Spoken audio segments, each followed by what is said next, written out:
Welcome to Peter and Ruffy's Football Show, your daily fix of football chat here on STV. We're delighted to have your company tonight.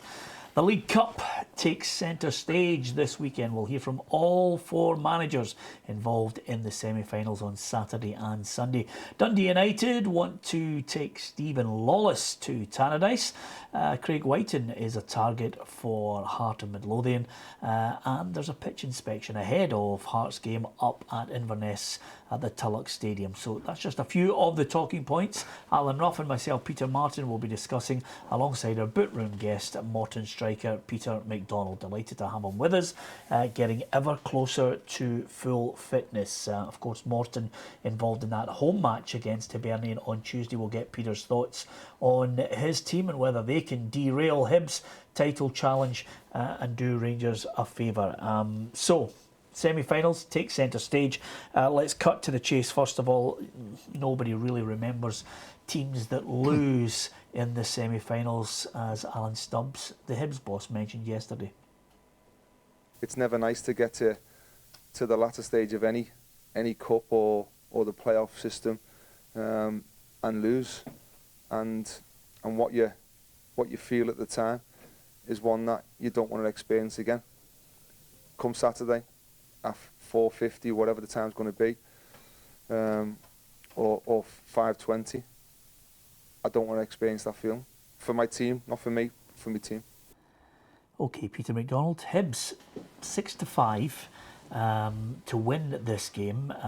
Clearly a bigger budget than St Johnstone. I've been amazed. A number of the pundits that have been on the programme this week have opted for Hibs to win this one, whereas St Johnstone, your old team, got a great cup record. They have, I think with the budget won't matter. It's a semi-final. There's one game, before you get to Hampden, and it's all to play for. But let's say St Johnstone have got good few years previous, good cup runs. And I think 5 years ago, like I've said to you before, Hibs beat us actually in the semi-final 3-1. So that could be going in their favour as well. Yeah, and just picking up on what Alan Stubbs, the Hibs boss, was talking about there, it's painful when you get so close and you're actually maybe just allowing yourself to dream of a Hampden final. Yeah, sure is. I've played in 5 and lost 5, so I should know how it feels.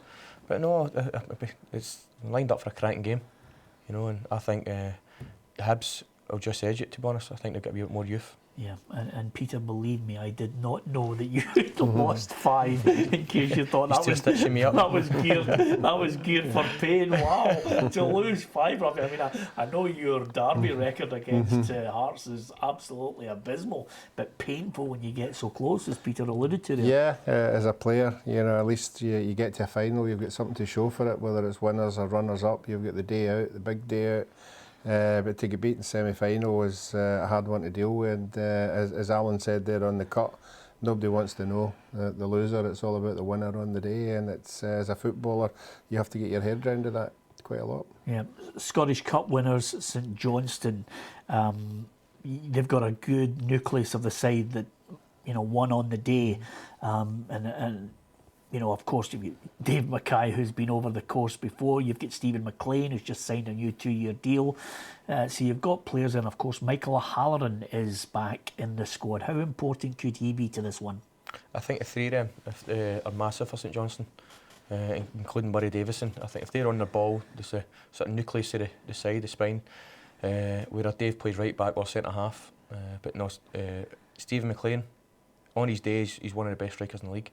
I played with Stephen at Rangers growing up as a kid, and he was outstanding. He was years ahead of his age at the time. Then you've got O'Halloran, who potentially is going to Rangers, but let's not speak too much about that now. Who can, on his day, can tear teams apart. Yeah, I mean, that's the significant part here. This one is, in a strange sort of way, I think it's got a better balance to it, Ruffy, than maybe the Ross County Celtic. are not being disrespectful to Jim McIntyre's side, but this one, you've got that intriguing prospect of all the players that Peter's been very complimentary about, and suddenly you've got this edge of what Hibs have to offer, middle to front especially. Yeah, and we all know what St Johnstone can do in cup games. The ability to go in there and raise their game. I just feel as if the momentum's with Hibs just now. I think St Johnstone, okay, the defeat the Kilmarnock and the up at St Johnstone was a bad one to take. Some of their league results haven't been that positive, but I still think when you get to a semi-final, it's on the day. Which big players, as Peter just said, there turn up and produce the goods, and certainly both sides have got these kind of players. So I think it's who turns up will win the game. Is it set up for Stokes? Yeah, it is. I mean, he had a fleeting time and he scored last week. You know, I would expect him to start this one. I expect him to put in a good shift during the week, get match fitness, and I'm sure the supporters will want to see him on the park. They'll want to see a partnership there, and that could be the problem for St Johnstone. How many years did you spend at Hibs? I was 7 years at Hibs. Yeah. 7 years at Hibs. And you're going for Hibs to win this one? Yes, I am. I think the momentum's with them just now, and but as Peter said there, St Johnstone will have their sleeves rolled up and they'll not want to be in the end of a defeat. Yeah, you were there 10 years. If you pick Hibs, I'll be absolutely gobsmacked, Peter MacDonald. I think Hibs will just edge it as well. Yeah? Yeah, I just think momentum, guarantee it. St Johnstone lost a few games. I think Hibs will just win it by odd goal. Well, you've absolutely surprised me there. And of course, the one thing that St Johnstone are feeling is just slightly aggrieved ahead of this one, because the Saints boss Tommy Wright certainly not happy that the full allocation that they hoped they would receive wasn't forthcoming for the Saints fans. Well, the chairman's put a very strong statement out this week, and I totally back that statement that he made. I think it's unfortunate. That when a promise is made, it's not kept. I think the timing of it, if it wasn't going to happen, the information should have been out earlier. I think it's another example of small clubs getting the wrong end of, getting the rough end of the stick, and it's something that it shouldn't have happened. Tommy adamant that if that had been a bigger club, they would have been catered for. They would have received the extra allocation. Yeah, that seems another strange set of circumstances that this has happened. You know, if they were promised the 500, then surely they must have went through some kind of health and safety with the police and said, look, this is where the 500 are going to go. Is there a problem?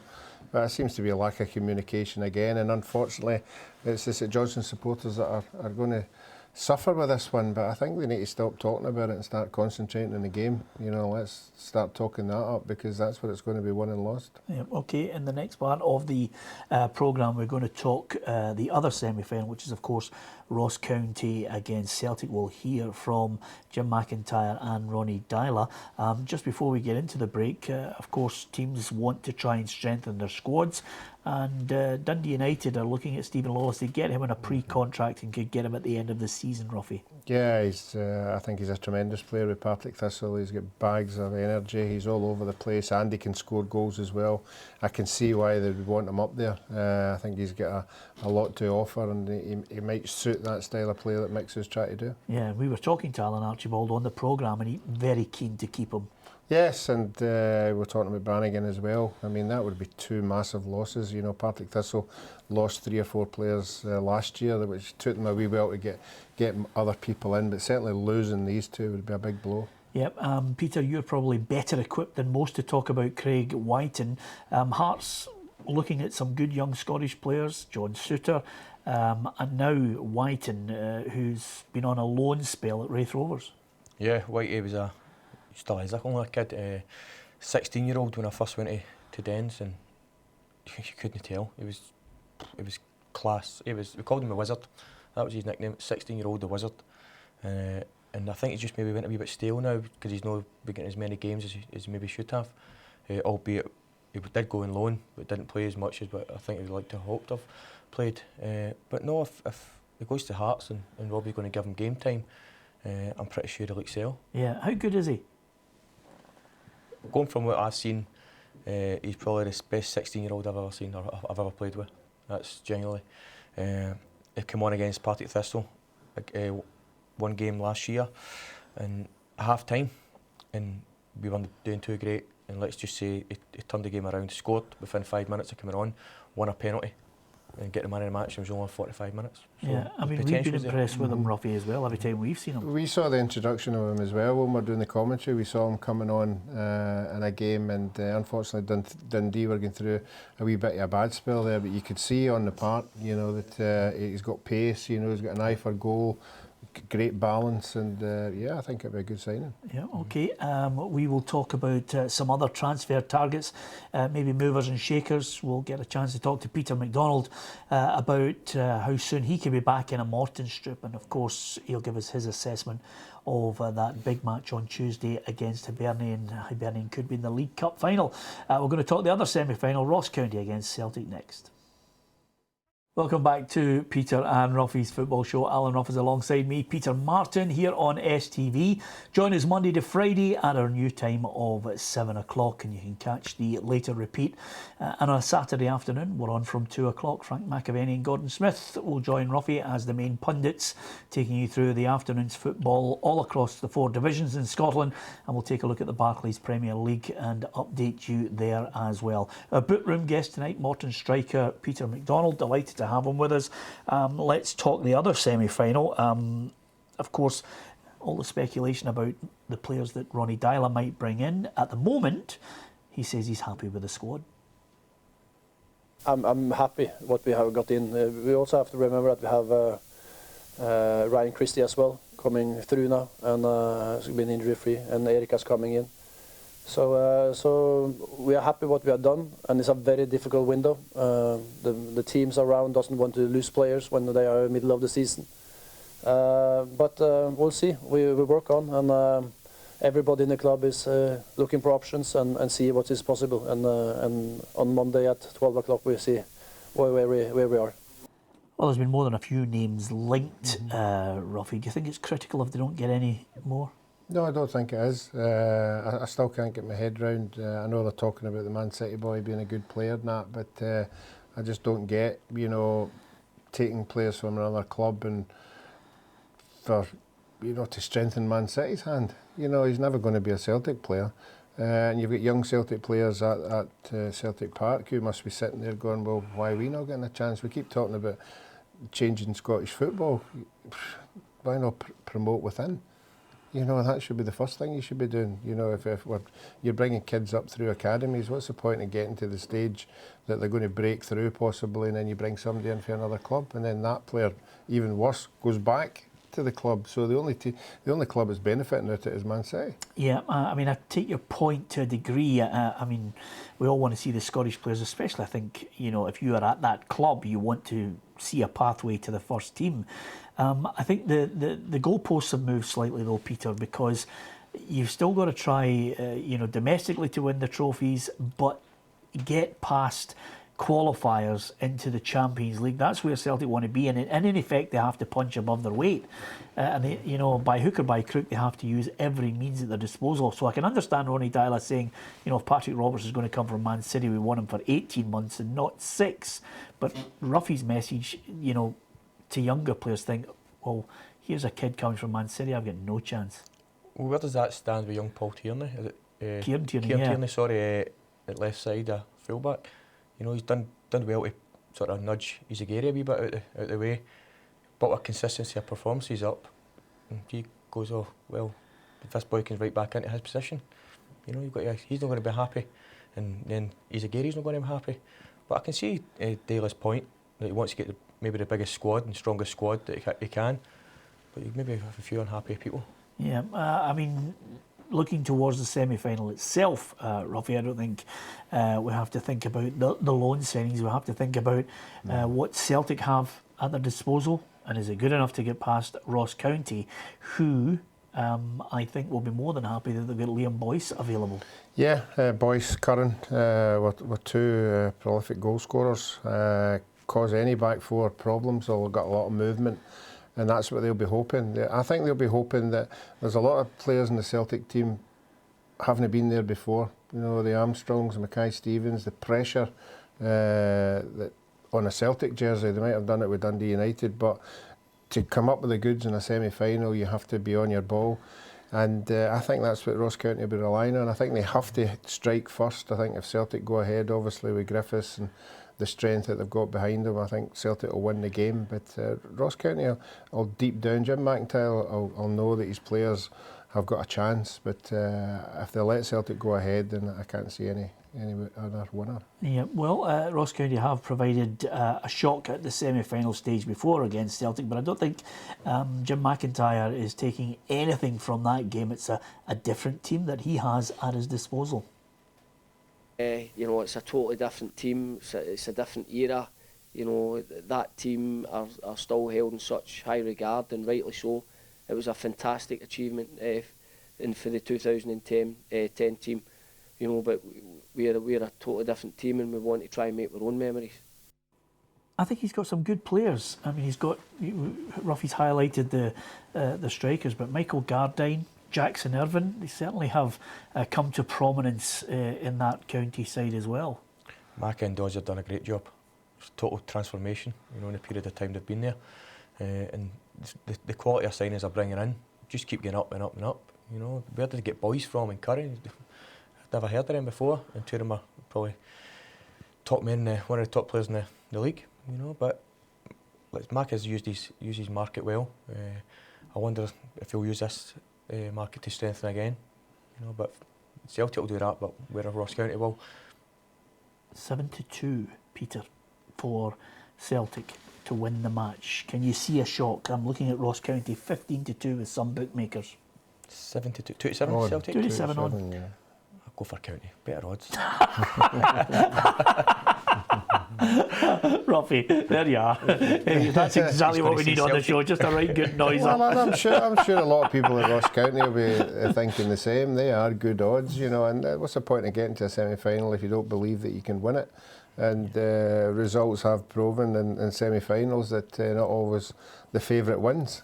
So you always go there with expectation, but it would have to be one of these days where everything goes well for Ross County. You know, I'm talking about maybe Celtic last man's order off, something like that. Getting we saw them in finals over the last couple of years. You know, the underdogs have always had a chance. Okay, who are you going for? Celtic. Okay, I love the way you just built it up there and then crashed it down. You, again, Peter, will know the strengths of Rangers and Falkirk. It's a mouth-watering game at Ibrox at the weekend. It is massive, massive. Both teams have done well this year so far. Rangers obviously have a bigger budget. Falkirk, he's done terrific with the players he's got in as well, and he's got a few old heads in Mark Kerr and Lee Miller up front. Who on their day will cause any team's problems. Are you surprised? I mean, we had Peter Houston on the programme. He was raving. They couldn't believe that he was able to get Mark Kerr. He's just that steadying influence in the team. Kerr's has always been a great player over the years. I think he had a wee tiff, a fall out of Thistle, and Falkirk were quick on the go to get him. Then was quickly followed by John Baird. So that's two great signings for them, and they didn't have to pay for either. Yeah, absolutely, and it's got a great game, Ruffy. If anything, Alan Stubbs will be looking to someone in that division to do him a favour if they're going to peg back Rangers to get them to Easter Road for that game. Yeah, well, Falkirk will believe they can go to Ibrox and make it difficult for Rangers. They proved that the last time they went there it was one each, and then with that decision that gave them the free kick to go 2-1 up. So there's always a fear factor when you go to Ibrox. You know, if you've been there on numerous occasions and it's been 3-0, 4-0, you go there expecting the same to happen. But if you go there and put up a reasonable result, that fear factor isn't as bad. You know, and Falkirk will go there obviously with a plan, and they'll be hoping they can see it out this time. So I think the best that Falkirk could get would possibly be a draw. Yeah. Is this the real test of their credentials? Because Peter Houston has said Falkirk are in it. We've all been guilty of just looking at Hibs and Rangers. Of course it is. You know, you sort of set a marker against your big clubs at Rangers and Hibs, and no more so place to do it than Ibrox. It's a different ball game from playing at home. You know, 50,000 down their throat, because there will be a sellout tomorrow. But I think Rangers truthfully win out comfortable winners. Yeah. Okay, that's one of the key games in the Championship. Of course, with the League Cup semi-finals, it's a smaller card.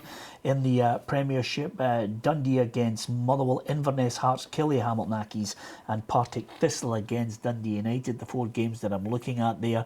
Inverness against Hearts, no surprise that there will be a pitch inspection on that one. The weather is treacherous, and if always advise fans if they're going out, drive carefully. Well, that's good. It's good that they're doing it. They're giving the fans a chance, because you don't know what's going to happen overnight. But as long as they get enough warning, because they have got to travel up there. But let's hope that goes on, because that'll be a good game. Pete, briefly, can you cause a shock Tuesday against Hibbies if they have a fallout from the League Cup, either winning or losing? Of course we can. You know, we think we'll go there confident. You know, the manager will have us well organised, as he always does, and we'll just see how it goes for there. Yeah, well, listen, it's an absolute delight. How soon can you be back? 3-4 weeks, maybe. 3 or 4 weeks. We hope you do get back to scoring form. I know the Morton fans hold you in high regard. Great to have Peter MacDonald on the programme tonight. Thanks to Ruffy as well. Join us tomorrow if you can. We'll be bringing you up to date with all the goals right across the divisions in Scotland. That League Cup semi-final at Tynecastle as well. Hibs against St Johnstone. We'll look ahead in greater detail to possible team selections for Ross County against Celtic. And we'll also keep you up to date with the Barclays Premier League. Wee bit of chat, Gordon Smith, Frank McAvenny and Ruffy. Join us at 2 o'clock on STV Edinburgh and STV Glasgow.